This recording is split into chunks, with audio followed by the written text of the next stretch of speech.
Hello students, मेरा नाम दिव्या जायसवाल है, रसायन विज्ञान प्रवक्ता AP Sen memorial girls inter college Lucknow से। स्टूडेंट्स, आज हम चैप्टर 1 रसायन विज्ञान की कुछ मूलभूत अवधारणाओं का थर्ड लेक्चर करेंगे। तो चलिए स्टार्ट करते हैं कि आज हम क्या क्या बिंदुओं पे चर्चा करेंगे। पहले है पूर्व ज्ञान, जो हम लोग पिछले लेक्चर में पढ़ चुके हैं, उसको एक बार यहाँ पे रिवाइज करेंगे। देन यहाँ के इस लेक्चर में हम परमाणु द्रव्यमान और आणविक द्रव्यमान के बारे में पढ़ेंगे। देन औसत परमाणु द्रव्यमान और सूत्र द्रव्यमान के बारे में भी पढ़ेंगे। उसके बाद मोल संकल्पना और मोला द्रव्यमान के बारे में जानेंगे। साथ ही साथ ग्राम परमाणु द्रव्यमान, ग्राम अणु द्रव्यमान और ग्राम सूत्र द्रव्यमान के बारे में भी पढ़ेंगे। तो चलिए आगे चलते हैं। पूर्व ज्ञान, लास्ट लेक्चर में हमने सार्थक अंक, परिशुद्धता तथा यथार्थपरकता के बारे में पढ़ा था, उस पर क्वेश्चन भी करा था। नेक्स्ट हमने करा था रासायनिक संयोजन के नियम, और ये नियम हमने उसमें पढ़े थे द्रव्यमान संरक्षण का नियम, स्थिर अनुपात का नियम, गुणित अनुपात का नियम, पारस्परिक अनुपात का नियम, गेल-लुसाक्स का नियम और अंत में एवोगाड्रो का नियम। तो स्टूडेंट्स, ये नियम हमने पढ़े, बट कोविड-19 की वजह से थोड़ा सिलेबस कुछ डिलीट हो गया है, तो ये नियम भी उसमें डिलीट हो गए हैं। तो चलिए आगे जो हम पढ़ते हैं, और वो सिलेबस में है भी, तो उस पर फोकस करते हैं।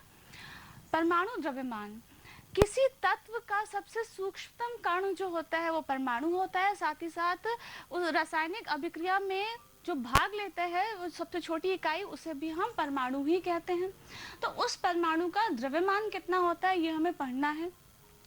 तो जब भी हम कोई द्रव्यमान लेते हैं, फॉर एग्जाम्पल अगर हम मार्केट में जाते हैं, सब्जी भी खरीदते हैं, अगर 1 किलो आलू खरीदना है, तो जो सब्जी वाला होता है तराजू के एक पैन पे 1 किलो का बाट रखता है और दूसरे पैन पे वो आलू रखता है, तो उसको बैलेंस करता है कि ये 1 किलो आलू है। ठीक है, यानी कि उस 1 किलो बाट जो है उसके सापेक्ष में, उसकी तुलना में उसने आलू को तौला। इसी तरह जब हम किसी परमाणु का द्रव्यमान हम उसकी बात करते हैं, तो हमें कोई सापेक्ष परमाणु चाहिए जो उसका जो द्रव्यमान है उसको हम सापेक्ष मान सकते हैं, उसको स्टैंडर्ड मान सकते हैं, उसको मानक मान सकते हैं, और उसकी तुलना में अन्य तत्वों के परमाणुओं का द्रव्यमान हम निकाल सकते हैं। तो जो मानक माना गया है वो है C12। कार्बन के 3 आइसोटोप्स होते हैं, 3 समस्थानिक होते हैं, C12, C13 और C14। उसमें से C12 को मानक माना गया है। तो और उसमें भी कार्बन को ही क्यों मानक माना गया है, तो पहला इसका पॉइंट ये है उपलब्धता।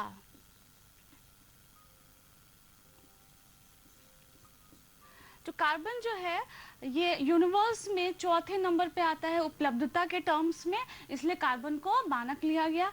दूसरा जो पॉइंट है वो है क्रियाशीलता, दैट इज रिएक्टिविटी। हम किसी ऐसे तत्व के परमाणु को ही मानक ले सकते हैं जिसकी क्रियाशीलता बहुत कम भी ना हो, जैसे कि अक्रिय गैस है हीलियम, नियॉन, आर्गन, या बहुत ज़्यादा भी ना हो, जैसे कि सोडियम है, पोटेशियम है।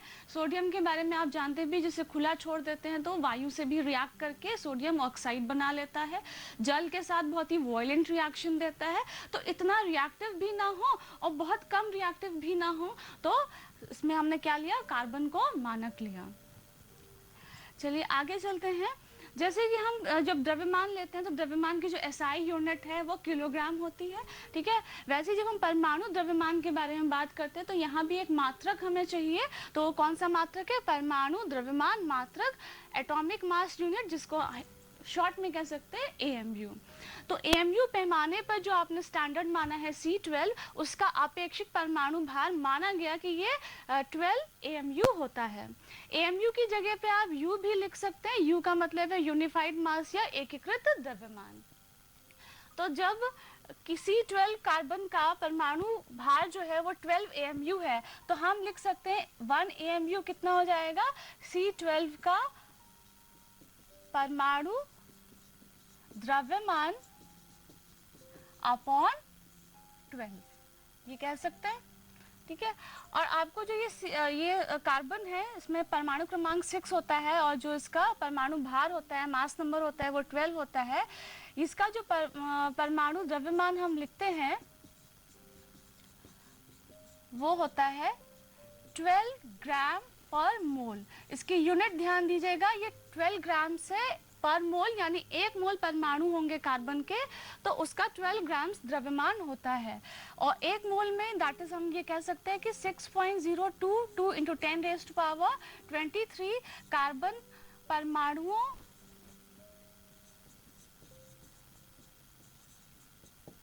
का जो द्रव्यमान है वो हो जाएगा 12 ग्राम। तो एक परमाणु का कितना होगा, एक परमाणु का जो द्रव्यमान हो जाएगा वो हो जाएगा 12/6.022 इंटू 10⁻23 ग्राम्स।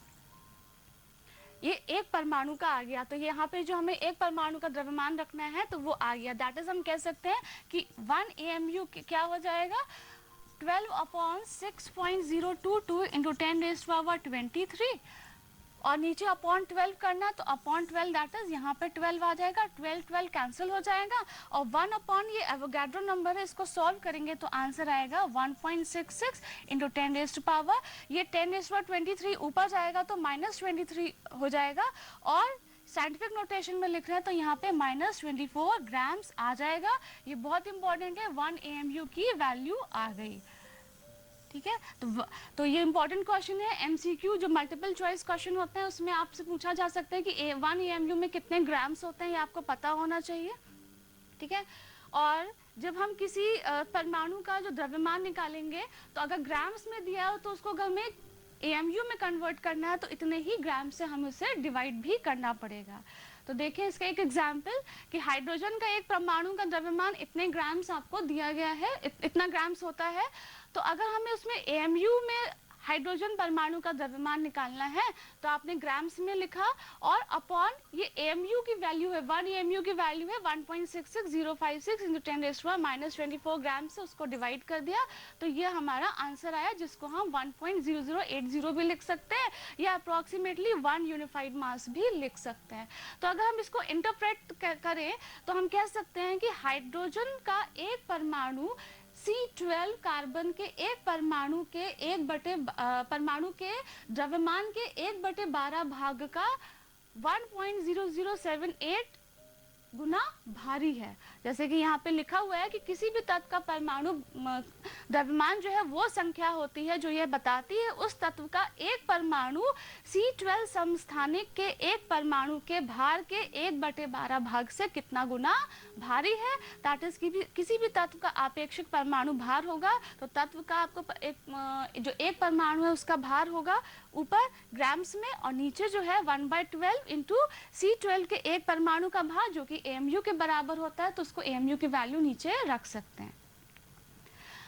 अन्य उदाहरण लेते हैं, जैसे ऑक्सीजन का परमाणु द्रव्यमान 15.995 AMU होता है, या इसको हम अप्रॉक्सीमेटली जो है 16 यूनिफाइड मास कहते हैं।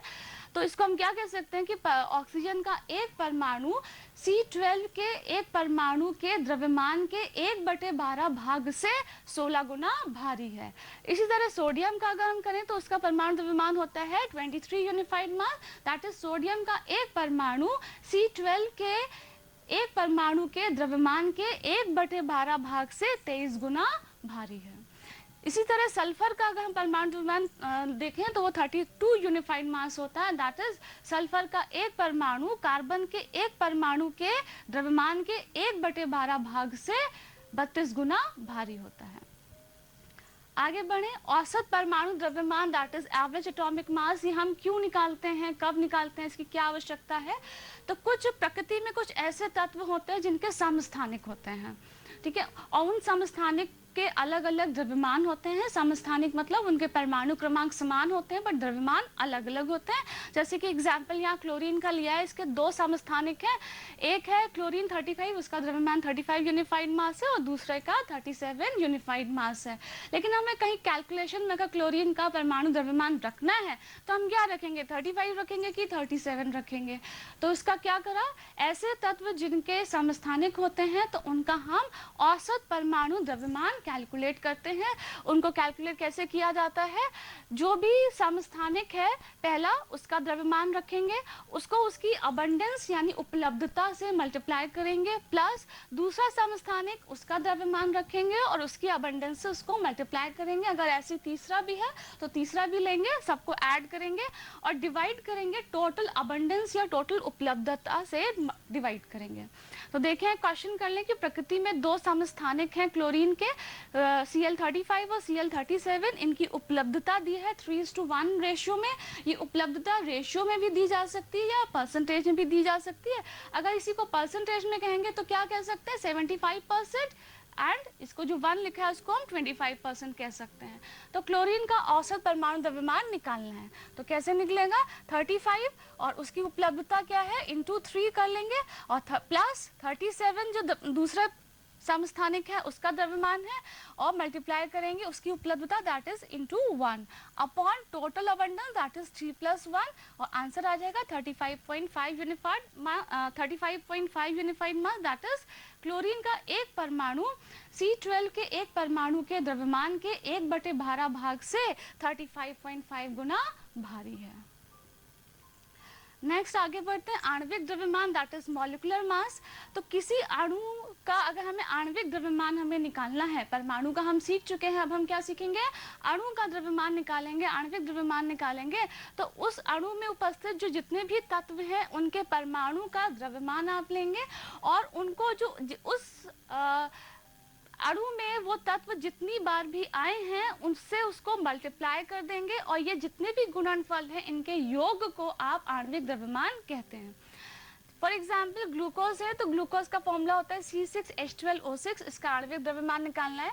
तो कार्बन का होता है परमाणु द्रव्यमान 12, और कितनी बार आया है इन 6, तो 6 से मल्टीप्लाई करेंगे, प्लस हाइड्रोजन का 1 होता है 12 टाइम्स आया तो इंटू 12, प्लस ऑक्सीजन का 16 होता है 6 टाइम्स आया तो 6, तो 12 6 72 प्लस 12 प्लस ये 16 6 96, तो आंसर आ जाएगा 180 यूनिफाइड मास।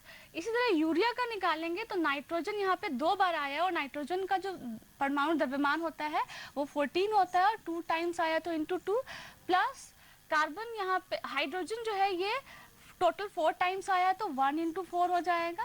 कार्बन का जो है ये एक ही बार आया, और कार्बन का होता है 12 तो इंटू 1 कर देंगे। ऑक्सीजन का 16 होता है और 1 टाइम आया है तो इंटू 1, तो यहाँ पे 28 plus 4 plus 12 plus 16 that is 60 unified mass. और क्योंकि यूनिफाइड मास में या AMU में दिया, तो इसको भी आप कह सकते हैं कि यूरिया का जो एक अणु है वो C12 के एक परमाणु के द्रव्यमान के 1/12 भाग से 60 गुना भारी है, और इसी तरह ग्लूकोज भी 180 गुना भारी है। नेक्स्ट आगे बढ़ते हैं, सूत्र द्रव्यमान या फॉर्मूला मास। जैसे अभी हम लोगों ने आणविक द्रव्यमान निकाला था, तो वो अणु के लिए हम निकालते हैं, लेकिन अगर कोई आयनिक कंपाउंड है, आयनिक यौगिक है, जिसके जो कॉन्स्टिट्यूएंट पार्टिकल्स होते हैं, अवयव होते हैं, वो धनायन और ऋणायन होते हैं, जैसे कि ये NaCl है, कैल्शियम कार्बोनेट है, तो इनका हम सूत्र द्रव्यमान कैलकुलेट करते हैं। जैसे कि अब हम सोडियम क्लोराइड का निकालें, तो सोडियम का परमाणु द्रव्यमान कितना होता है 23, 1 टाइम आया तो इंटू 1, प्लस क्लोरीन का अभी निकाला औसत परमाणु द्रव्यमान 35.5 होता है, 1 टाइम आया तो इंटू 1 कैलकुलेट करके 58.5 यूनिफाइड मास हो जाएगा। कैल्शियम कार्बोनेट का अगर सूत्र द्रव्यमान निकालें तो कैल्शियम का कितना होता है 40, 1 टाइम आया तो इंटू 1, कार्बन का होता है 12 इंटू 1 कर देंगे, प्लस ऑक्सीजन का कितना होता है 16 इंटू 3 करके इनका जो जितने भी मल्टीप्लाई करके जो प्रोडक्ट आएगा उसको ऐड करेंगे, और आंसर क्या आया 100 यूनिफाइड मास। और अगेन यूनिफाइड मास लिखा है दोनों में ही, तो इसको हम उसी तरह से इंटरप्रेट कर सकते हैं कि कैल्शियम कार्बोनेट का एक सूत्र इकाई जो होती है वो कार्बन के C12 के एक परमाणु के द्रव्यमान का 1/12 भाग से ये 100 गुना भारी है, और सोडियम क्लोराइड का जो एक सूत्र इकाई है वो 58.5 गुना भारी है। आगे बढ़ते हैं, ग्राम परमाणु द्रव्यमान यानी ग्राम एटॉमिक मास। किसी परमाणु का द्रव्यमान अगर आप ग्राम में व्यक्त करते हैं तो उसे हम ग्राम परमाणु द्रव्यमान कहते हैं। शॉर्ट में इसको GAM यहाँ पे लिखा हुआ है। एग्जाम्पल अगर ले ले, ऑक्सीजन परमाणु, एक जो परमाणु है उसका ग्राम एटॉमिक मास कितना होता है? 16 ग्राम। सोडियम का अगर हम लिखेंगे एक परमाणु का ग्राम एटॉमिक मास लिखना है तो 23 ग्राम्स हो जाएगा। आगे बढ़ते हैं, ग्राम अणु द्रव्यमान यानी कि ग्राम मॉलिक्यूलर मास, शॉर्ट में GMM लिख सकते हैं। तो किसी अणु का अगर द्रव्यमान आप ग्राम में व्यक्त करते हैं तो उसे हम क्या कहेंगे? ग्राम अणु द्रव्यमान कहते हैं। ऑक्सीजन का एग्जाम्पल ले रहे हैं, लेकिन परमाणु की जगह अगर हम उसको अणु ले रहे हैं तो वो ग्राम मॉलिक्यूलर मास उसका हो जाएगा 32 ग्राम। अमोनिया का आप लेंगे तो कितना हो जाएगा? 17 ग्राम्स हो जाएगा। ठीक है। ग्राम सूत्र द्रव्यमान, ग्राम फॉर्मूला मास कहते हैं, इसको शॉर्ट में GFM कहेंगे।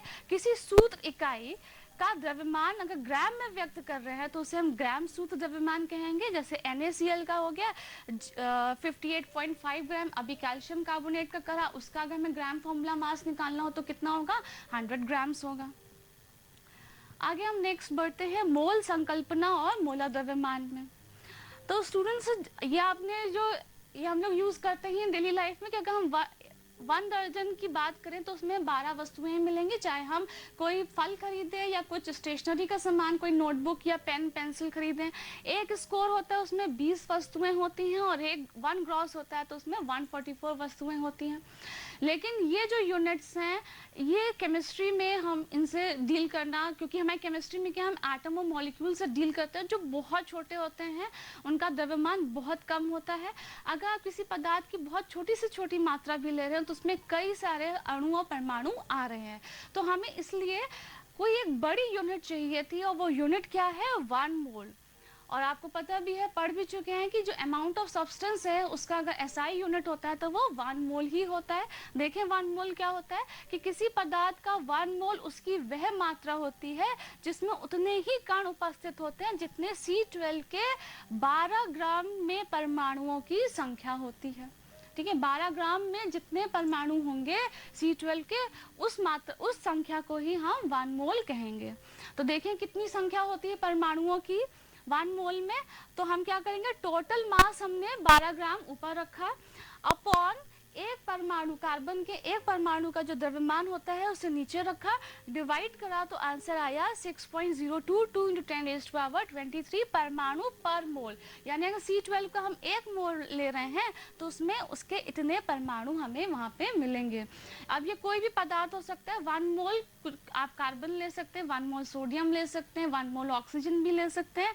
तो उसमें आपको इतने ही परमाणु या अगर अणु ले रहे हैं तो उतने ही अणु आपको मिलेंगे। दैट इज ये जो वैल्यू है ये फिक्स्ड है, कांस्टेंट है। तो इसे एवोगाड्रो स्थिरांक या एवोगाड्रो संख्या जिसको Na से रिप्रेजेंट करते हैं।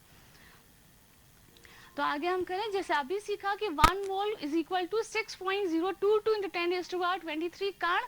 अब ये कण कुछ भी हो सकते हैं, ये एटम्स हो सकते हैं, मॉलिक्यूल्स हो सकते हैं, आयंस हो सकते हैं, कुछ भी हो सकते हैं। इनफैक्ट इलेक्ट्रॉन, प्रोटॉन्स, न्यूट्रॉन्स कुछ भी हो सकते हैं। जैसे एक दर्जन में 12 वस्तुएं होती तो वो कुछ भी हो सकती हैं 12 वस्तुएं।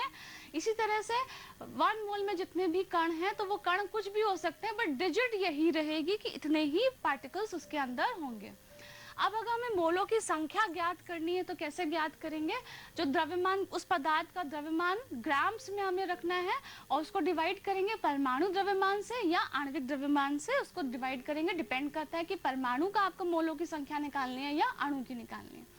उदाहरण ले लें, 1 लीटर जल लिया है, उसमें मोलों की संख्या ज्ञात कीजिए। तो फॉर्मूला मोलों की संख्या क्या है? द्रव्यमान अपॉन आणविक द्रव्यमान। लेकिन यहाँ पे आपको लीटर दिया हुआ है और यहाँ पे आपको द्रव्यमान लिखा है, तो आप पढ़ चुके हैं density is equal to mass upon volume होता है। और जल के केस में, वाटर के केस में डेंसिटी जो 1 होती है, दैट इज मास और वॉल्यूम बराबर होते हैं।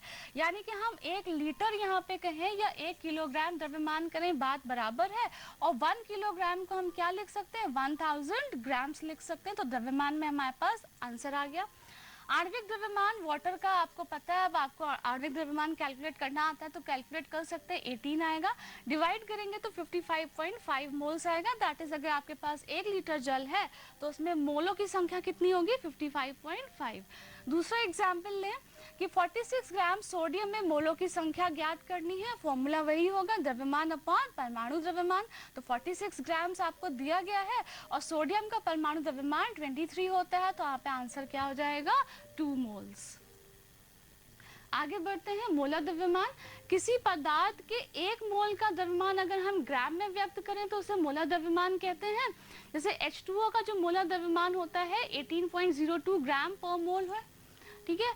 तो दैट इज अगर 1 मोल आपके पास वाटर है, H2O है, तो उसका जो द्रव्यमान होगा ग्राम्स में 18.02, ये मोलर द्रव्यमान होगा। और 1 मोल में आपको पार्टिकल्स पता है कितने होते हैं, 6.022 × 10⁻23 H2O मॉलिक्यूल्स वहाँ पे उपस्थित भी होंगे। इसलिए NaCl का अगर आप मोलर द्रव्यमान ले हैं तो 58.5 ग्राम्स हो जाएगा, ठीक है। तो पर मोल यानी कि 1 मोल का जो द्रव्यमान है NaCl का मोलर द्रव्यमान वो 58.5 ग्राम्स होगा। और इसमें भी जो सूत्र इकाई होगी NaCl की वो इतनी ही होगी, बस आपको यहाँ पे सूत्र इकाई लिखना है, ठीक है। नेक्स्ट है मोलर आयतन। STP पर दैट इज समान ताप और दाब पर किसी गैस के 1 मोल द्वारा घेरे गए आयतन को मोलर आयतन कहते हैं, जो कि 22.4 लीटर के बराबर होता है। दैट इज आपने मोल का जो है आपने संख्या के टर्म्स में भी पढ़ा कि 6.022 × 10⁻23 उसमें कण उपस्थित होते हैं। द्रव्यमान के टर्म्स में भी पढ़ा और यहाँ पे आपने आयतन के टर्म्स में भी उसको पढ़ा। तो आप कह सकते हैं कि 1 मोल जो है वो ग्राम एटॉमिक मास के बराबर होता है, जिसमें इतने परमाणु होते हैं। 1 मोल जो है ग्राम मॉलिक्यूलर मास के बराबर भी होता है, जिसमें 6.022 × 10⁻23 अणु होते हैं। और 1 मोल जो है वो ग्राम फॉर्मूला मास के बराबर भी होता है, जो कि 6.022 × 10⁻23 सूत्र इकाइयों के बराबर होता है। तो चलिए एक क्वेश्चन करते हैं कि STP पर 88 ग्राम्स कार्बन डाइऑक्साइड में निम्न ये चीज़ें आपको ज्ञात करनी है। पहला है मोलों की संख्या। तो मोल की संख्या कैसे निकालते हैं, weight in grams upon molar mass. तो ग्राम्स में वेट दिया हुआ है 88 अपॉन मोलर मास होता है कार्बन डाइऑक्साइड का 44, आप अलग से कैलकुलेट करके देख सकते हैं। तो आंसर आ जाएगा 2 मोल्स। ये ए पार्ट हो गया। बी पार्ट है अणुओं की संख्या। तो आपको पता है 1 मोल में अणुओं की संख्या कितनी होती है, एवोगैड्रो नंबर होती है, लिख सकते हैं शॉर्ट में। और अगर 2 मोल दिया है तो हमें क्या करना है, 2 × एवोगैड्रो नंबर दैट इज 2 × 6.022 × 10⁻23। तो इसको जो आप सॉल्व करेंगे तो आंसर आ जाएगा 1.2044 × 10⁻23। ये साइंटिफिक नोटेशन में दिया है एक डेसिमल शिफ्ट करके, तो इतने मॉलिक्यूल्स हो जाएंगे। नेक्स्ट आपका है परमाणुओं की संख्या। जब आपके पास मॉलिक्यूल्स आ गए हैं, अणु आ गए हैं, तो परमाणु की संख्या, क्योंकि एक अणु में कितने परमाणु हैं, 3। तो आप देख सकते हैं कि यहाँ सी पार्ट कर रहे हैं। तो एक मॉलिक्यूल में 3 एटम्स हैं, कार्बन डाइऑक्साइड में 3 एटम्स हैं यहाँ पे। तो 1.2044 × 10⁻24 में कितने हो जाएंगे, 3 × 1.2044 × 10⁻24। तो आपका आंसर जो है आ जाएगा 3.6132 × 10⁻24 एटम्स। ये हो गया। आयतन आप पढ़ चुके हैं कि 1 मोल STP पे दिया भी हुआ है STP। तो STP पर जो है किसी 1 मोल अगर गैस लिया गया है, चाहे वो कोई भी गैस हो, तो उसका आयतन कितना होता है 22.4 लीटर्स। लेकिन हमारे पास कितने 2 मोल्स हैं, तो 2 मोल गैस का कितना हो जाएगा 2 × 22.4 लीटर्स। दैट इज यहाँ पे आपका आंसर आ जाएगा 44.8 लीटर्स। देन लास्ट में आपको इलेक्ट्रॉन, प्रोटॉन और न्यूट्रॉन निकालने हैं। तो आपको पता है कार्बन डाइऑक्साइड का ये फॉर्मूला है, कार्बन का परमाणु क्रमांक 6 होता है और ऑक्सीजन का 8 होता है। तो 6 + 8 2 टाइम्स आया है, तो 8 × 2 दैट इज यहाँ पे कितना हो जाएगा 26। जो इसका परमाणु क्रमांक होता है वही नंबर ऑफ प्रोटॉन्स भी होता है और वही नंबर ऑफ इलेक्ट्रॉन्स भी होता है।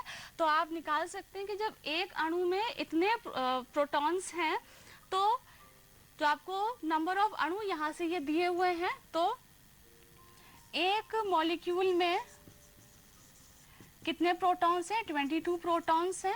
तो 1.2044 इंटू 10⁻24 अगर आपके पास अणु है कार्बन डाइऑक्साइड के, तो उसमें कितने प्रोटॉन्स होंगे? 22 इंटू 1.2044 इंटू 10⁻24, तो आपका आंसर आ जाएगा 2.649 इंटू 10⁻25। इतने प्रोटॉन्स हैं और इतने ही इलेक्ट्रॉन्स भी हो जाएंगे।